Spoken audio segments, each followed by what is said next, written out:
Imaginez risquer jusqu'à 1 an de prison et des milliers d'euros d'amende pour avoir dénoncé un spectacle de drag queen destiné à des enfants. Eh bien, c'est exactement ce à quoi un activiste français fait face. Il y a 1 an, j'ai dénoncé un pique-nique de drag queen à Nice avec des enfants. Un animateur qui parlait de gorge profonde devant les gamins. Il m'appelle gorge profonde et je ne dirai pas pourquoi.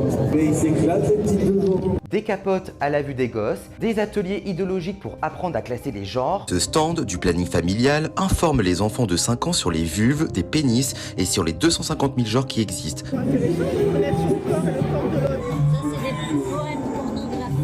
Alors n'hésitez pas d'ailleurs, je vous rappelle si vous en mis en chaleur. Aujourd'hui, le tribunal judiciaire de Nice veut me mettre en examen pour provocation publique à la haine ou à la violence en raison de l'orientation sexuelle et pour diffamation. Le planning familial et le centre LGBT de Nice, financé par vos impôts, me traînent devant la justice parce que j'ai voulu dénoncer et protéger vos enfants face à ces délires pervers.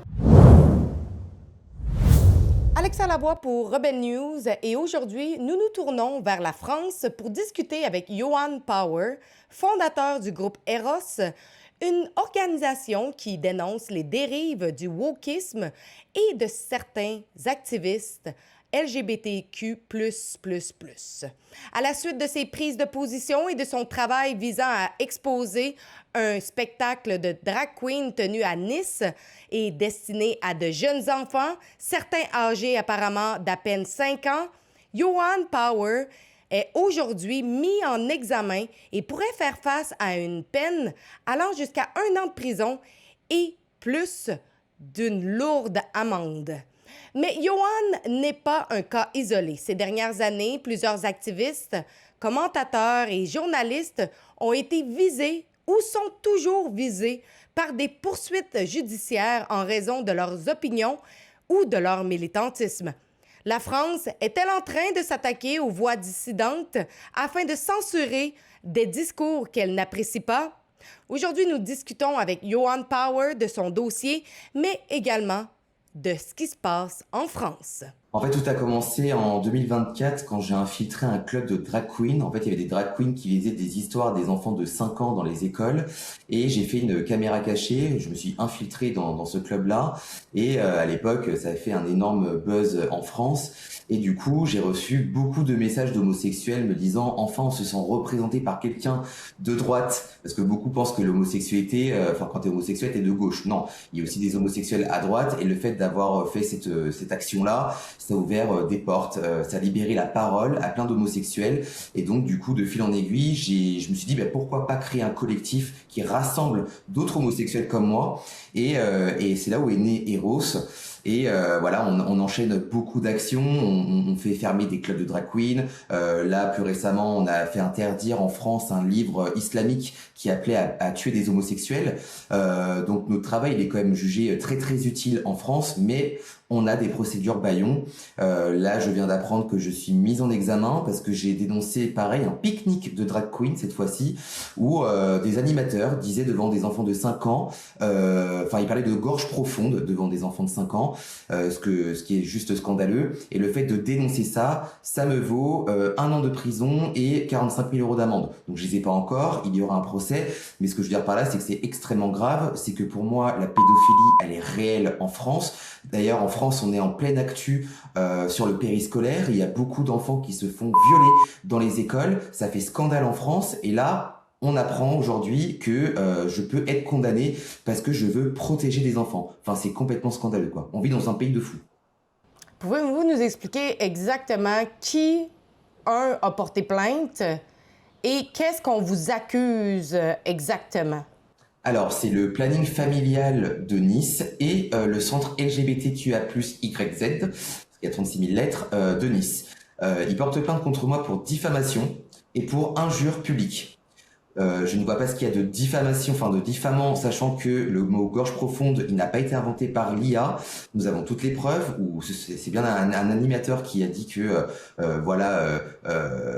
qui a employé le mot gorge profonde. Il y avait aussi des livres pornographiques. Donc en fait, Ce que moi je dénonce, c'est que le monde des enfants doit rester le monde des enfants. Pourquoi les adultes viennent se mêler au monde des enfants? Parce que je tiens à rappeler que ça s'appelle le Rainbow Festival Pitchoun. Pitchoun, c'est un mot enfantin, et il y a écrit d'ailleurs que c'était pour à partir de 5 ans, et il y avait des stands de livres pornographiques. Il y a une dame qui parle de poèmes pornographiques, et puis il y a les enfants qui courent juste à côté. Donc voilà, donc ce sont ces deux associations-là qui portent plainte contre moi.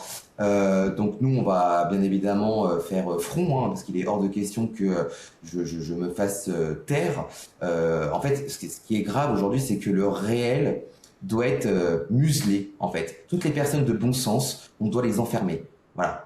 Qu'est-ce que ça vous dit lorsque vous voyez quelque chose comme ça arriver, lorsque vous êtes mis en examen, vous faites face à peut-être de la prison pour seulement avoir dénoncé, pour avoir protégé les enfants? En fait, c'est pas supposé d'être le rôle de l'État de faire ça, de faire sûr que justement les enfants ne sont pas sexualisés, qu'ils ne sont pas indoctrinés par justement des idéologies comme celle des drag queens, parce que c'est pas juste en France, on le voit ici ou également au Canada, là.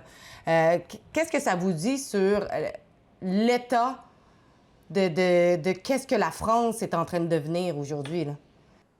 Déjà pour moi, alors oui, l'État a un rôle à jouer là-dedans, mais c'est surtout les parents en fait. Les parents qui sont irresponsables d'emmener leurs enfants dans ce genre d'endroit. D'abord, c'est les parents qui doivent faire l'éducation de l'enfant et savoir qu'est-ce qui est bon ou pas bon pour son enfant. Et ensuite, l'État qui doit appliquer au sein des écoles des normes, des choses pour moi qui relèvent du bon sens. En fait, à l'école, on est là pour apprendre à lire et à écrire et pas pour apprendre la sexualité par des hommes travestis. Parce que c'est ça des drag queens. Moi, ce que je pense de la France aujourd'hui, c'est qu'il y a bien évidemment une montée du wokisme. Alors nous, ce qui est marrant avec le Canada, c'est qu'on a 10 ans de retard à chaque fois par rapport à vous. Vous, ça fait déjà depuis pas mal d'années que vous souffrez du wokisme. Et nous, on est en train de se le prendre en pleine face. Et aujourd'hui, on voit qu'il y a énormément de dérives. Le gouvernement est complice, très clairement. Le gouvernement ferme les yeux sur ce genre de dérives-là.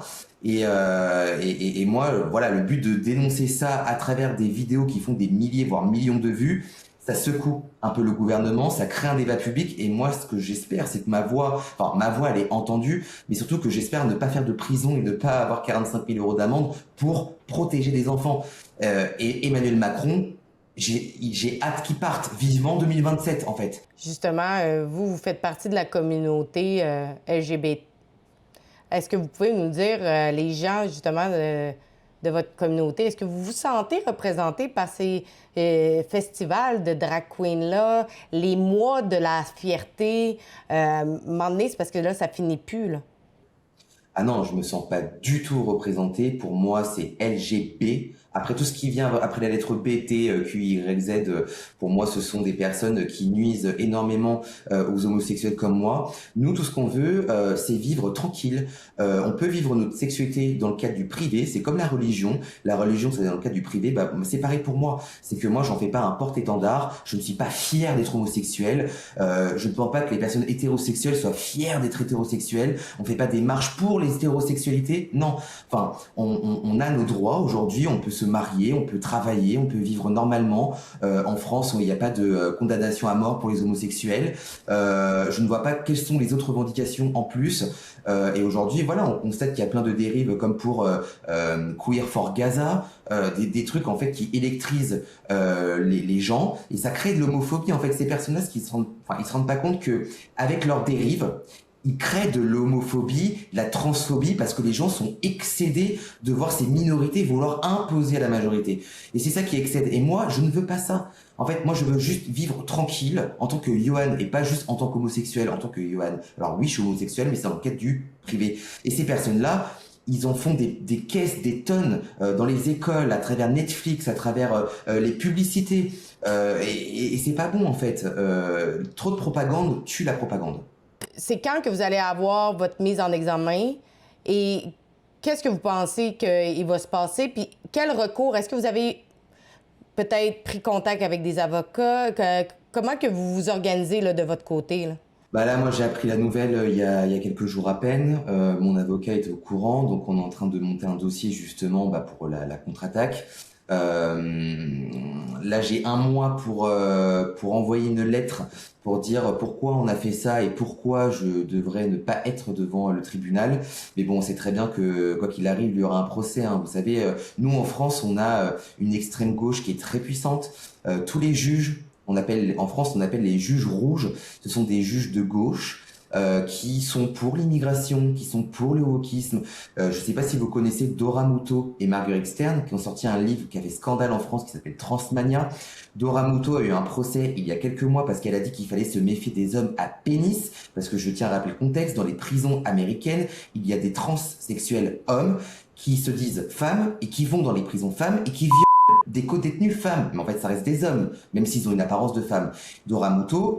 Au Canada également. Au Canada également. Donc Dora Muto, elle a dit cette phrase-là, méfiez-vous des hommes à pénis, même s'ils mettent une perruque. Et Dora Muto a été condamnée. Alors que c'est une phrase qui est logique, il y a des chiffres, il y a des faits, des statistiques qui montrent que oui, ça existe, et elle a été condamnée pour une phrase vraie. Donc oui, il y a un énorme risque alors 1 an de prison... je ne pense pas que je prendrais 1 an de prison. Après, c'est voilà, ce qui est requis pour ces faits-là, c'est 1 an de prison. Peut-être que je ferai 4 mois avec sursis, mais même ça, c'est extrêmement grave. Donc on attend de voir. Donc c'est pour ça que là, j'appelle à une mobilisation française. C'est en train de monter en France mon affaire, et j'essaye maintenant de l'exporter à l'échelle mondiale. Là, je sais que je suis en contact avec Tommy Robinson, il voudrait relayer mon affaire. J'ai tout publié ce soir d'ailleurs, mais pour moi, il est hors de question qu'on se taise. Qu'est-ce qui est en train de se passer en France? Parce que là, on a vu que vous n'êtes pas le premier activiste à faire face soit à de la prison, à des condamnations pour soit ce que vous avez dit, soit ce que vous avez filmé. Même des journalistes qui, en ce moment, pas pour diffamation, mais seulement pour avoir fait une enquête, vont aussi faire face à peut-être 6 mois de prison. Qu'est-ce que vous pensez de ça? Est-ce qu'on est en train d'essayer de supprimer, de faire taire les voix dissidentes? Qu'est-ce qui est en train de se passer? Ah oui, mais parce qu'en fait, pourquoi? C'est que le Rassemblement national est en train d'exploser. C'est la première fois de son histoire qu'on est à 2 doigts d'accéder au gouvernement, d'avoir le pays en 2027. Du coup, tous les gauchistes sont dans une panique générale. Et comme nous, les gens de droite, on dénonce le réel. En fait, ce qui est intéressant, c'est que il y a 30 ans en arrière, on devait se taire sur tout, ne rien dire. Et aujourd'hui, avec le numérique, les jeunes, surtout les jeunes, osent dire les choses. Et c'est ce qui dérange en France, c'est que maintenant, nos idées sont entendues par des millions de personnes qui étaient complètement à côté de leur pompe, à côté de la plaque, qui se rendaient pas compte du réel. Et le fait d'avoir des personnes comme moi, ou comme Thaïs Escuffon, ou comme Frontière, eh bien, on dérange les gauchistes parce qu'on nomme les faits, et c'est relayé en masse, on fait des millions de vues. Donc beaucoup de personnes se disent, putain, mais c'est dingue quand même ce qui se passe, mais grâce à UN Power, ou grâce à Frontière, bah, j'ai appris que... Voilà, et c'est ça qui dérange, et c'est pour ça qu'on essaie de nous faire taire, parce que nous, les gens de droite, on n'a pas de subvention publique, et que la gauche, tout ce qui est SOS homophobie, SOS racisme, ils ont des millions par an d'aides par l'État, d'aides de subventions privées. Nous, petits influenceurs de droite ou petits journaux, médias de droite, on n'a pas de subvention publique. Donc du coup, ils se disent, bah, Yuan Power, on va le faire taire, on va le faire condamner, il aura peut-être pas d'argent pour se défendre, donc du coup, on va le tuer comme ça. Sauf qu'en fait, derrière moi, j'ai une armée d'abonnés, de personnes qui me soutiennent et qui m'aident. J'ai fait une cagnotte, je reçois de l'argent et je vais me battre jusqu'au bout. Et c'est pour ça qu'aussi, j'essaie de médiatiser cette affaire-là, c'est pour avoir un maximum d'aide. Et en fait, ouais, les gens de gauche commencent à perdre les pédales et se disent, en fait, on est foutus. On est foutus. L'idéologie de genre est en train de prendre trop de place au Canada. Nous avons une pétition à stopclassroomgrooming.com. Allez signer la pétition, partagez-la et faites entendre votre voix dès maintenant.